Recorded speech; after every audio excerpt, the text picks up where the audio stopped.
Baik pemirsa, saya lanjutkan kembali perbincangan dalam Bincang Pagi. Saya ingin ke Mas Fadli lagi. Mas Fadli, kalau Anda sebut tadi harus ada inisiatif dari bakal calonnya ini seandainya dia dimintai uang untuk melaporkan. Let's say contoh saya ke Panwaslu atau Bawaslu.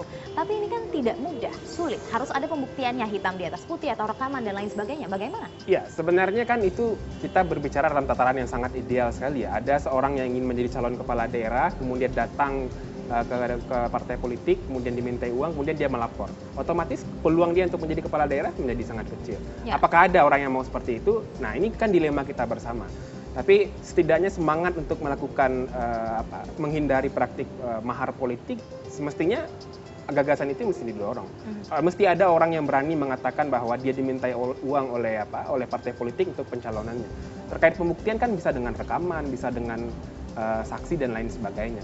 Tapi yang pasti memang bagaimana setiap orang yang mengetahui, mendengar dan lain sebagainya terkait dengan praktik pemberian mahar politik ini harus berani melaporkan ini sebagai dugaan pelanggaran pemilu yang bisa merusak demokrasi ke depannya. Ya. Maka dari itu jangan dibiarkan kalau menurut saya. Kunci apa sebenarnya yang bisa benar-benar mengeliminasi praktek mahar politik ini? Nah, sebenarnya saya sih lebih konsennya ke proses pencalonan, Mbak Ina. Dalam artian partai mesti mampu menjelaskan apa sih indikator yang digunakan partai dalam mengusung seorang bakal calon kepala daerah. Pak Bambang tadi misalnya mengatakan urusan pendidikan politik itu urusan kami, urusan pencalonan itu urusan kami. Menurut saya tidak bisa seperti itu. Ini kan memilih pemimpin daerah yang nanti akan memberikan kesejahteraan kepada masyarakat. Masyarakat harus dilibatkan dari awal kalau menurut saya. Jadi tidak bisa ketika proses pemilihan saja masyarakat dilibatkan. Ketika telah ada calon, kemudian berkampanye, mengajak masyarakat memilih calon yang bersangkutan. Oh, tidak bisa seperti itu menurut saya. Mesti dilibatkan dari awal masyarakat. Siapa sih orang ini? Kenapa dia diusung oleh partai politik? Partai kan mesin untuk menciptakan pemimpin daerah. Ya. Jadi mestinya masyarakat harus dilibatkan dari awal. Kenapa orang ini diusung oleh partai politik?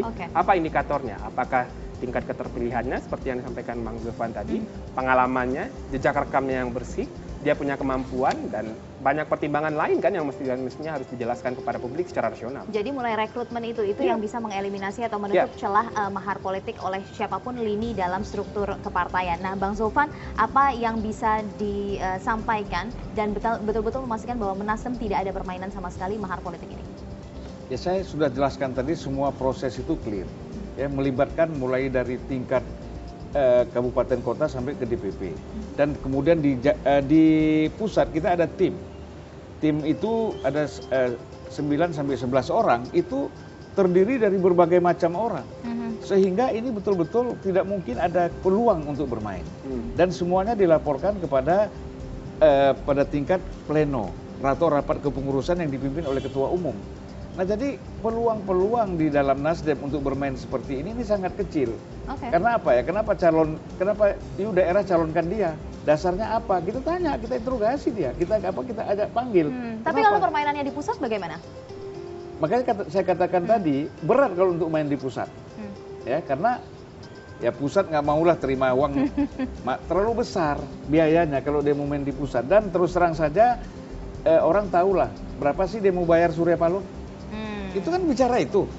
Sama saja, saya yakin juga kalau pada tingkat ketua umum PDIP, bukan nggak mungkin berapa dia mau bayar Megawati. Terlalu besar, akhirnya dia miskin, nggak mungkin. Oleh karena itu, saya melihat bahwa level ini bisa bermain pada tingkat oknum. Oknum itu bisa. Oleh karena itu tadi, susah juga partai mendapatkan sanksi ketika yang melakukan meminta mahar kepada si calon itu oknum. Ini susah. Nanti begitu, ya walaupun kadang-kadang ada juga partai yang minta, tapi ketika diselidiki, oh itu kan oknum. Ini susah. Ya. Nah, jadi satu lagi mengenai uji publik itu bukan barang mewah sekarang. Jadi jangan kita anggap bahwa uji publik itu barang mewah. Enggak. Itu kan barang biasa. Ya. Jadi boleh partai melakukan atau tidak, tetapi menurut saya kalau kita melakukan uji publik itu jauh lebih baik. Keterlibatan masyarakat. Tapi memang partai punya polusi internal yang harus kita hormati juga. Baik.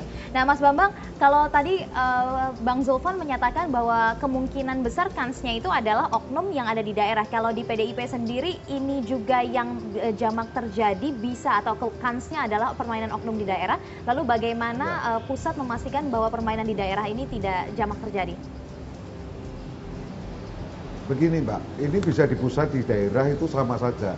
Yang penting adalah kita bisa melihat flow-nya. Ketika orang berkompetisi untuk mendapatkan rekomendasi, maka dia bisa mencari jalan pintu dimanapun. Maka terjadi sebuah persaingan. Pintu dimanapun kan tidak mungkin langsung kepada ketua umum, pada oknum-oknum yang di bawahnya. Oke, nggak ada masalah.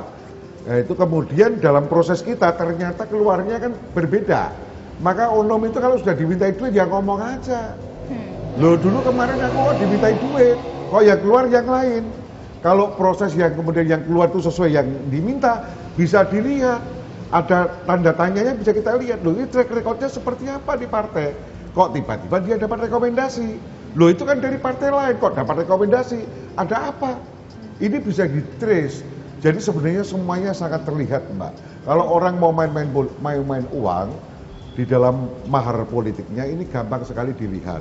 Sebagai seorang kader partai saya bisa merasakan oh ini nggak bener, ini nggak bener. Kita langsung bisa memotret kok Mbak. Bisa Tinggal dilacak ya, pengawas yang dibuat oleh itu tinggal gampang itu Mbak. Baik, ya. Tapi kalau dari itu kalau terkait dengan ya, kalau dari Nasdem tadi dinyatakan pecat langsung, Mbak. Kalau PDIP bagaimana? Oh, kalau itu 100% kami setuju, Mbak. Oke, tuh, pecat kalau juga itu terlibat langsung aja dibikin ke lautan teduh ya. Iya, oke. Baik, terima kasih Mas Bambang Wuryanto, Ketua DPD PDI Perjuangan Jawa Tengah. Terima kasih sudah bergabung bersama kami di Bincang Pagi, dan juga Bang Zulfan Lindan, Ketua DPP Partai Nasdem, dan juga Mas Fadli Ramdhani dari Perludem. Terima kasih sudah bergabung bersama Bincang Pagi. Semoga informasi ini berguna bagi Anda pemirsa dan mencerahkan, terutama juga untuk kita menyambut proses demokrasi yang akan berlangsung 9 Desember mendatang.